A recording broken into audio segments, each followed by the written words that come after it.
My parents abandoned my 5-year-old for a luxury cruise paid with money they stole from me, so I took them to court and won. I'm a 36-year-old male, divorced, with full custody of my son, Finn, who is 5 years old and male. Life's been tough since my engineering firm downsized last year.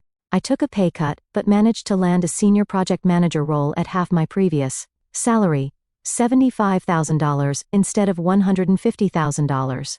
My ex-wife, Vanessa, is basically worthless as a parent. She moved to New Zealand with her CrossFit instructor boyfriend 3 months ago and couldn't care less about our kid. When I mentioned I needed someone to watch Finn during my upcoming work trip, she just texted back, "Not my problem," and hasn't responded since. I grew up in a typical middle-class household in Ohio. Dad worked as an insurance adjuster, and Mom was an elementary school secretary. On the surface, everything looked normal, but behind closed doors, they were always focused on themselves. Family vacations were always what they wanted to do. Christmas gifts were always what they thought I should have. My accomplishments were only important if they could brag about them to their friends. I spent my childhood trying not to burden them with my existence. When I had Finn, I promised myself I'd be different. I'd actually put my kid first. After the divorce, I worked my ass off to create stability for him. Consistent routines, a good preschool, and a decent apartment in a safe neighborhood. It's not perfect, but Finn is happy and that's what matters. What no one realizes is that I've been financially supporting my parents for years. It started small, helping with grocery bills when Dad got forced into early retirement at 67. His pension was decent but not enough for their lifestyle. Then it became property tax payments when they complained about possibly having to sell the house. Then it was helping them refinance their mortgage under my name since their credit had tanked after maxing out credit cards. I've been sending them $1,200 every month for the past 3 years just to keep them afloat. They'd never admit it to their country club friends, but I'm basically the reason they haven't lost everything. The most infuriating part? They still take annual vacations, still have their expensive golf club memberships, still get weekly manicures and pedicures and massages. When I suggested they cut back on luxuries to save money, my mother looked at me like I'd suggested she cut off her own arm. "We've worked hard all our lives," she said. "We deserve to enjoy our retirement." So, when my boss, Dave, told me I needed to go to Denver for a 10-day training session that could potentially secure the company's biggest contract yet, $2.3 million, I was screwed. This wasn't optional. Either I go to this training or I'd likely be part of the next round of layoffs. But who would watch Finn? My sister Melissa lives in Portland with her own 3 kids, so flying across the country wasn't feasible. My closest buddy, Ryan, had just started chemo for stage 2 lymphoma. My neighbor, Mrs. Harrison, who sometimes watches Finn after school, was visiting her daughter, who just had a baby. That's when my coworker Tom suggested something that would end up being the biggest mistake of my life. "Why not ask your parents? Don't they live like 40 minutes away?" I hadn't asked them for anything in years besides helping them with money. Our relationship was civil but distant. They'd see Finn maybe 4 times a year, usually just dropping by for an hour with some random toy before complaining about traffic and leaving. They never offered to babysit, never asked how we were doing when money was tight. But I was desperate. When I called, my mom acted surprisingly excited. "Our precious grandson. Of course we'll watch him, won't we, Richard?" I heard my dad grunt in the background. "We've been saying we need more time with him." Honestly, it felt off from the start. My mom, Patricia, a 60-year-old female, is obsessed with her weekly bridge club and spa appointments. My dad, Richard, a 63-year-old male, golfs every Tuesday and Thursday, without fail, and spends the rest of his time watching sports in his recliner. They're not exactly the drop-everything for family types. But, again, I was desperate. So, I drove Finn over to their renovated colonial house in the suburbs, the one they bought after selling our family home the second I left for college. I brought everything Finn would need: his favorite stuffed dinosaur, his special blanket, his rescue inhaler for his mild asthma, his iPad loaded with educational games and detailed schedules. He needs his inhaler if he starts wheezing or coughing. I explained bedtime is 7:30 and he needs his bear and blanket or he can't sleep. "Call me anytime, day or night." My mom waved her hand dismissively. "Stop hovering, Ethan. We raised you, didn't we? We know how to take care of a child." As I drove away, I saw Finn's little face pressed against the window, and something in my gut said this was a mistake. I ignored it and kept driving, even as my phone buzzed with a text from my dad. Can you transfer the mortgage payment early this month? The HOA dues went up again. The first few days in Denver were intense. 12-hour sessions learning the new software system our company was implementing. Every night I'd call my parents' house to check on Finn. "He's fine, Ethan," my mom would say. "We took him to the park today, or he's already asleep, such an energetic boy." I'd ask to speak to Finn, but it was always, "He's in the bath," or "He's playing outside," or "He just fell asleep." I never actually spoke to my son during those calls. Not once. They sent a few pictures. Finn feeding ducks at the pond, Finn with an ice cream cone, normal grandparent stuff. I relaxed a bit. Maybe I was wrong about them. Maybe they really had stepped up. On day 4, I got a notification from my bank. $3,000 had been withdrawn from my emergency savings account. I immediately called my mother. "Oh, that," she said casually. "The air conditioning unit broke. We had to get it fixed right away because of Finn's asthma." It seemed reasonable, so I didn't question it. I just asked her to send me the invoice when she got it. "Of course, honey. So busy with Finn though, might be a few days." Then, on day 7 of my trip, I got a text from someone I barely knew. Frank, my parents' next-door neighbor. I'd met him once at their Christmas party years ago. He was a retired Marine who now worked as a security consultant. "Your number was on the emergency contact list in your parents' kitchen. Need to talk about your son." Call a sap, my stomach dropped. I called immediately. "Ethan?" Frank said, his voice serious. "I've been hearing crying from your parents' house since yesterday afternoon, on and off sobbing like a kid in distress. Their cars are gone." I knocked, rang the bell, no answer. I walked around the property and peeked in windows. Can't see anyone, but can still hear crying. I felt like I was going to throw up. "Have you seen my parents?" "Not since Tuesday morning when they loaded suitcases into their car." "I thought maybe they took your son with them." 3 days. My parents had been gone for 3 days. I called their cells, straight to voicemail. I called their house phone, no answer. I even called my mom's friend Judy, no answer. I texted my mom, "Where is Finn?" 5 minutes later my phone rang. It was Frank again. I called the police for a welfare check. They just arrived. I heard voices in the background. Then Frank came back on. "They're breaking in now." Hold on. The next 30 seconds were the longest of my life. Then Frank's voice, tight with anger. "They found your boy. He's alone. He's alive but injured. Looks like he fell trying to get food from the kitchen counter. His arm is swollen, possibly broken. Paramedics are on the way." I don't remember much about the next hour. I know I booked the first flight back to Ohio. $1,600 I couldn't afford. I know I called my boss and told him there was a family emergency. I know I sat in the airport bathroom and vomited from stress. When the plane landed 6 hours later, I had 17 missed calls from Frank, the hospital, and a number I didn't recognize. I called Frank first as I sprinted to get a rental car. "Finn's at Children's Hospital," he said. "Broken arm, dehydration, and he's pretty traumatized. Police are involved now. Your parents still aren't answering calls." I broke every speed limit getting to the hospital. When I finally reached Finn's room, there was a nurse checking his vitals and a woman in a pantsuit who introduced herself as Diane from Child Protective Services. Finn was asleep, his small arm in a cast, an IV in his other arm. His face was pale, with tear streaks still visible on his cheeks. His blanket was nowhere in sight. "Mr. Reeves," Diane said quietly, "we need to discuss what happened." According to Frank's statement and Finn's limited explanation, my parents had left Tuesday morning. They told Finn they were going on a quick trip and would be back very soon. They left some chips, cookies, and juice boxes on the kitchen counter, locked all the cabinets, and left. Finn stayed alone for 3 days. When he got hungry, and the snacks ran out, he tried climbing onto the counter to reach the cereal on top of the fridge. He fell and broke his arm. He couldn't reach the phone to call for help. He couldn't open the child-proofed front door. He spent at least 24 hours in pain, hungry, terrified, and alone. The police were now looking for my parents. His social worker wanted to know if I had any idea where they might be. I didn't, but then I remembered something, my mom's Facebook addiction. Sure enough, when I checked her page from my phone, there it was, a check-in from a cruise ship in the Caribbean with the caption, "Surprise getaway with my love."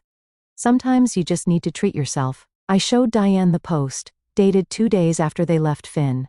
She took pictures for her report. "We'll need a statement from you," she said, and we'll need to follow up to ensure your son's safety. The doctor came in later and explained that Finn was lucky, a simple fracture that would heal in 6 to 8 weeks. The dehydration was mild. Physically, he would recover quickly. Emotionally was another story. You should prepare yourself, the doctor warned. He's going to have trust issues, probably separation anxiety. He kept asking why his grandparents left him and when you were coming back. I spent the night in a chair beside his bed, holding his good hand, wondering how I could have been so stupid as to trust my parents.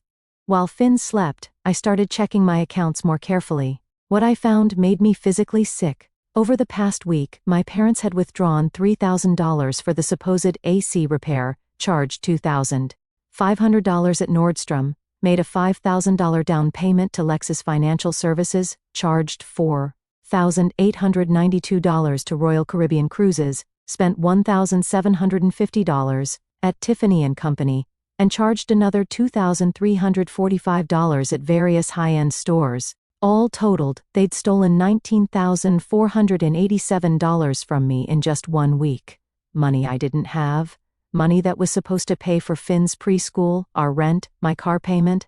I checked my online banking records and found they'd been siphoning smaller amounts for months. $200? Here, $300 there, always with some excuse about emergency house repairs or medical bills. I'd been so busy with work and Finn that I hadn't noticed. The next morning, I called my bank and credit card companies to report the fraud and freeze my accounts. Then I called Sarah, the lawyer who had handled my divorce. I need everything you can throw at them, I told her. Fraud, charges, lawsuit, restraining order. Restraining order might be tough without a direct threat, she warned. But the fraud and child endangerment, that's solid. Finn was released from the hospital that afternoon. I took him home, got him settled with his favorite movies and some chicken soup, and started making calls. First, I contacted the mortgage company. It turned out my parents had refinanced the house again last month, taking out a $50,000 home equity loan. And yes, they'd forged my signature. Since I was co-owner, the loan officer remembered them specifically because they'd been so excited about their cruise. Next, I called their property tax office. For 3 years, I'd been sending my parents $3,800 quarterly to cover the property taxes. The tax office confirmed they were paid up, but the actual amount was only $1,800 per quarter. My parents had been pocketing $2,000 every 3 months. The more I dug, the worse it got. The emergency medical bills I'd paid last year? No record at their doctor's office. The essential car repairs I'd funded? Their mechanic hadn't seen them in over a year. For at least 3 years they'd been bleeding me dry while living way beyond their means. And now, they'd abandoned my son. Left him to get injured, all so they could take a freaking cruise. I knew they would return eventually. What I didn't know was when or what I would do when they did. The answer came 3 days later. Frank texted, "They're back. Just drove up in a shiny new Lexus with the dealer plate still on it." 2 hours later, my phone rang. It was my mother, her voice breezy like nothing had happened. "Ethan, honey, we just got back from the most wonderful cruise. The Royal Caribbean has the most amazing food. Sorry we missed your calls, the ship's Wi-Fi was just terrible." I said nothing. "Ethan, are you there?" "Where's Finn?" I finally asked. "What do you mean?" "He's with you, isn't he?" "Your trip ended yesterday." My trip ended a week early because Finn was in the hospital with a broken arm after you abandoned him. Silence. Then, abandoned is a very strong word, Ethan. We left him plenty of snacks. I hung up and drove to their house. The new Lexus sat in the driveway, still shiny. I pounded on their front door until my dad opened it, looking annoyed. "Keep it down, would you? The neighbors will think something's wrong." I pushed past him into their house. My mother was in the living room, unpacking shopping bags full of designer clothes. She looked up, surprised. "Ethan, we were just about to call you. The cruise was a last-minute deal, too good to pass up. We left Finn plenty of food. He broke his arm trying to reach more food after what you left ran out," I said, my voice eerily calm. "He was alone for 3 days, he could have died." My mother rolled her eyes. "Don't be so dramatic, kids are resilient. He's 5 years old," I shouted. My father stepped forward. "Lower your voice in my house." "Your house?" I laughed. "The house I've been making half the payments on for the last 3 years because you complained you couldn't afford the property taxes on your retirement? That house?" My mother at least had the decency to look uncomfortable. "We were going to tell you about the cruise, But you've been so uptight lately about money and schedules. I looked around the living room, noticing new shopping bags from high-end stores. Then I spotted the credit card statement on the coffee table. I grabbed it before my father could stop me. Royal Caribbean, $4,892. Tiffany & Company, $1,750. Nordstrom, $2,345. Lexus Financial Services, $5,000 down payment. You spent over $14,000 on a luxury vacation and shopping spree. Where did you get this kind of money? My mother snatched the statement back. That's none of your business. It is if you're using the emergency card I added you to for Finn's medical expenses. Her silence confirmed it. I felt something snap inside me. You stole money from me, abandoned my son, and he got hurt because of you. He was alone and terrified for 3 days. My father scoffed. He's fine. Kids get hurt all the time. He has nightmares now. He's afraid to be alone in a room. He asks me every night if I'm coming back in the morning. My mother waved dismissively. He'll get over it.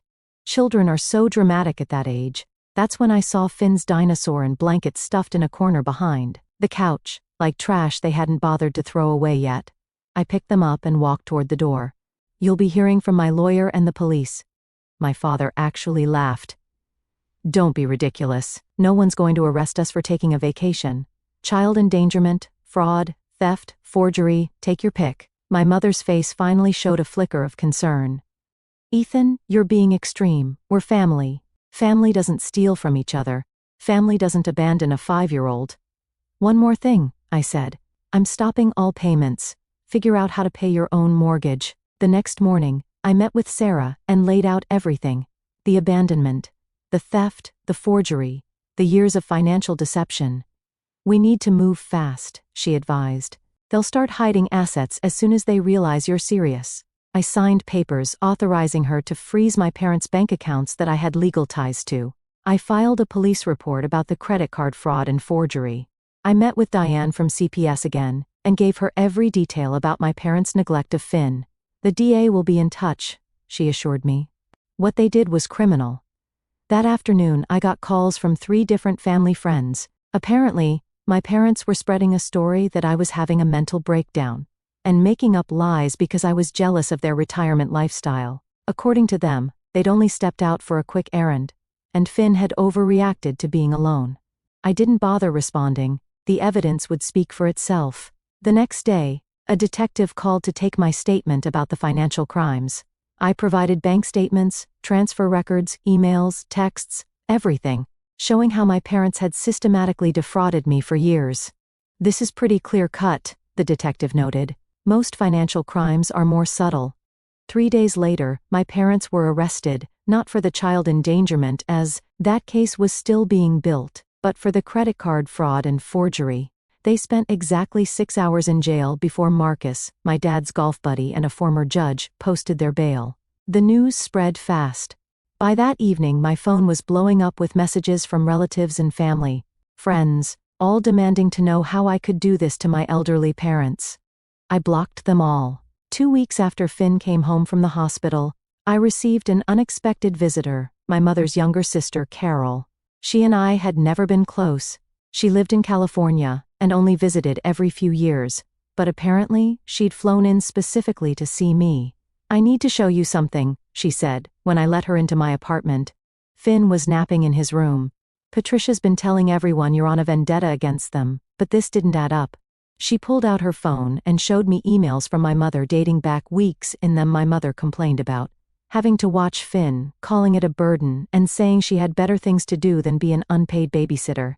The last email, sent just days before they left Finn alone, read, "Richard and I found an amazing last-minute cruise deal. We've already paid the deposit. I know we're supposed to watch Ethan's kid, but we deserve this vacation. The boy will be fine for a few days." I felt sick reading it. Why are you showing me this? Carol looked down. Because they did the same thing to me when I was 7. Left me alone for a weekend while they went to Chicago. I fell and hit my head on the coffee table. A neighbor found me unconscious. They've always been like this, selfish, irresponsible. I've spent decades in therapy because of them. She paused. I've kept quiet all these years because that's what family does, but when I heard what happened to Finn, I couldn't stay silent anymore. Carol agreed to give a statement to the police and testify if needed.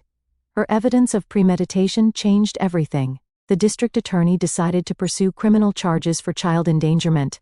My civil suit for the stolen money moved forward. My parents hired an expensive lawyer, but their defense was falling apart. Their friends slowly stopped calling me as the truth came out. The poor, misunderstood grandparents' narrative was crumbling. The criminal case moved quickly. My parents pleaded not guilty at first, but when Carol's evidence was submitted and Frank from Next Door testified about hearing Finn crying for days, their lawyer advised them to take a plea deal. They each got 2 years probation, 200 hours of community service, and mandatory parenting classes. The judge also ordered them to pay for Finn's medical bills and therapy. But the real hit came from my civil suit. The judge was furious about the credit card fraud, especially when he learned they'd used my emergency card for a luxury cruise while leaving a child alone. He awarded me $14,000 for the stolen money, plus $50,000 in punitive damages. The final blow was the lien I put on their house, the house I'd been helping pay for. My lawyer discovered they had refinanced it to pay for their new Lexus, using documents with my forged signature. Since I was technically co-owner, the foreclosure notice came 3 weeks later. Their bank accounts were frozen pending the fraud investigation. Their credit cards were maxed out. Their country club membership was revoked when they couldn't make the quarterly dues payment. The local paper ran a small story about the case. Grandparents plead guilty to child endangerment, which was picked up by the local news stations. My parents' faces were plastered across the evening news. Their carefully constructed social image crumbled overnight. My mother's bridge club publicly voted to remove her. The president, a woman named Eleanor whom my mother had always tried to impress, sent a formal letter stating that the club does not condone child endangerment or criminal behavior. My father was asked to resign from the Homeowners Association board. His golf buddies suddenly had no tea times available. The charity gala committee my mother had fought to join rescinded her membership. The Lexus was repossessed. The cruise pictures were taken down from Facebook after too many negative comments. The new designer clothes hung unworn in their closets. 3 months after it all started, I received a text from my father. "We need to talk." I ignored it. The next day, my mother showed up at my apartment. "Please," she said when I opened the door. 5 minutes. I let her in but kept Finn in his room with his iPad and headphones. I didn't want him anywhere near her. "We're being evicted," she said without preamble. "The bank's foreclosing. We have nowhere to go." "That sounds like a you problem," I replied. "All our credit cards are maxed out. Your father's pension doesn't cover our basic expenses. No one will rent to us with the criminal record and eviction. We've lost everything. Our friends won't talk to us. The country club revoked our membership. Even the church asked us not to come back after someone recognized us from the news." "Consequences," I said simply. "You're experiencing consequences for your actions. We're your parents," she snapped, suddenly angry. "You owe us. I owed you nothing, and I still gave you everything. You stole from me, abandoned my son, and tried to ruin my career. Give me one good reason why I should help you now." "Because we have nowhere else to go," she admitted. "Your father refuses to ask his brother. Carol won't speak to us. Our friends have all abandoned us. Our savings are gone." "What about the cruise, the Lexus, the shopping sprees? Where did all that money go?" She looked away. "The cruise was non-refundable. The Lexus was repossessed. Everything else went to legal fees." I almost laughed at the absurdity. They'd blown all their money on luxuries they couldn't afford, stolen from me to fund their lifestyle, and now expected me to bail them out again. "We need a place to stay, just until we get back on our feet." "And how long will that take? Months? Years? The rest of your lives?" She didn't answer. "Where's Dad?" I asked. "In the car. He was too proud to come in and beg." That was my father. Always too proud to admit when he needed help, but never too proud to take advantage of others. "So he sent you instead." "Typical." "Please," she whispered. "We're desperate." "I'll help on one condition," I finally said. "You sign the house over to me before foreclosure completes. Move into the small rental property I own across town, and you'll only see Finn under my supervision once he's ready, which might be never." Her face froze. "That tiny condo you bought as an investment?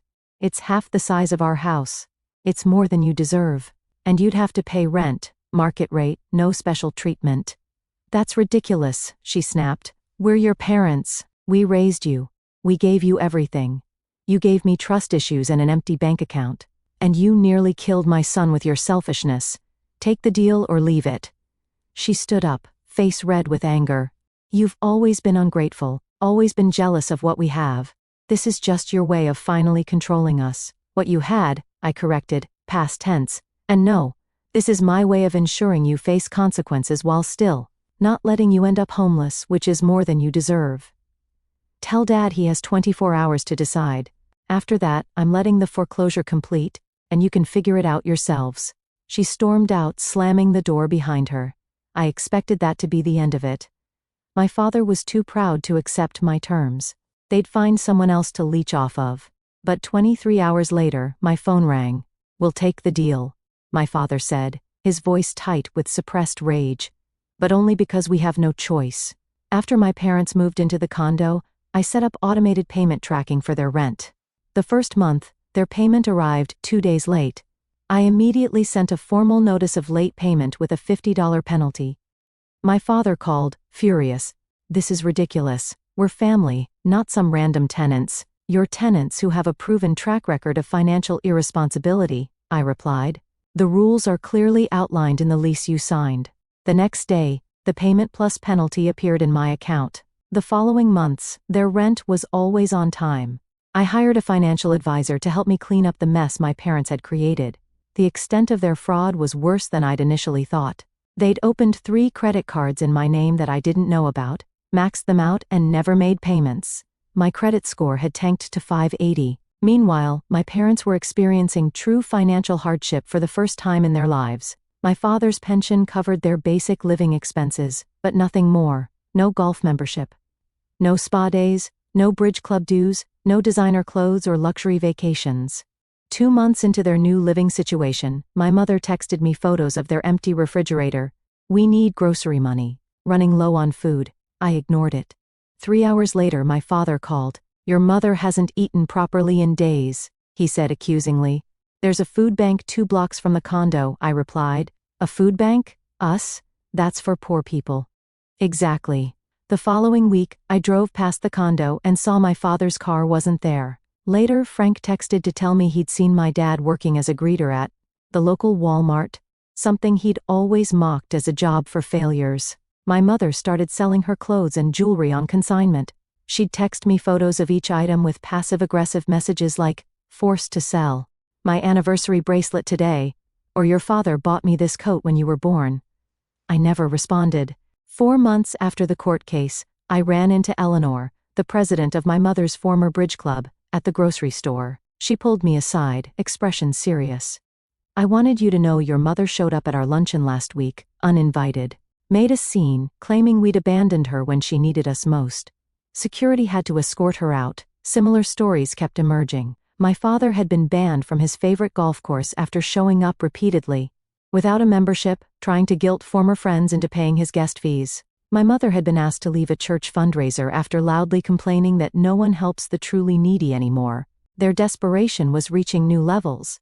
I started getting calls from their neighbors at the condo complex. My parents were going door to door, telling elaborate sob stories about medical bills and asking for loans. When that didn't work, they turned to more aggressive tactics. My father cornered my boss in the company parking lot, trying to convince him that I was mentally unstable and financially abusing my elderly parents. Luckily, my boss had been fully briefed on the situation and had security escort him off the property. My mother created a GoFundMe campaign with the title "Elderly Couple Financially Ruined by Vengeful Son." It included a carefully edited version of events, portraying them as loving grandparents who'd made one small mistake and were now being punished beyond reason.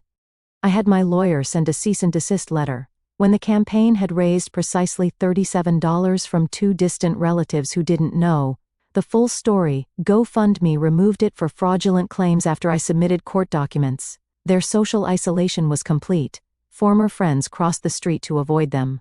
Country club acquaintances blocked their numbers. Even distant relatives stopped responding to their increasingly desperate messages. The reality they'd spent decades constructing, successful, respected pillars of the community, had completely collapsed. They were now viewed as what they truly were: neglectful, selfish people who'd abandoned a child and committed fraud. 6 months into their new living situation, I received a text from my mother with a photo of an eviction notice. "Please help us. We have nowhere to go." I called my property manager immediately. "They haven't paid rent in 2 months," she explained. "I've sent multiple notices. They keep saying their son will handle it." I was furious but not surprised. They were still trying to manipulate the situation, assuming I'd bail them out rather than let them be evicted. That evening, they both showed up at my apartment. My father looked thinner, his previously immaculate appearance now disheveled. My mother had aged years in months, the stress evident in her face. "We need to talk," my father said, no longer commanding but pleading. "You're being evicted," I stated flatly. "We can't pay the rent," my mother admitted. "Your father's pension doesn't cover everything, and no one will hire us with our record. You signed a legally binding lease agreement. You knew the terms. We're your parents," my father exploded, a flash of his old entitlement breaking through. "You can't just throw us out on the street." "I'm not throwing you anywhere. You're failing to meet your financial obligations, just like you failed to meet your obligations to Finn."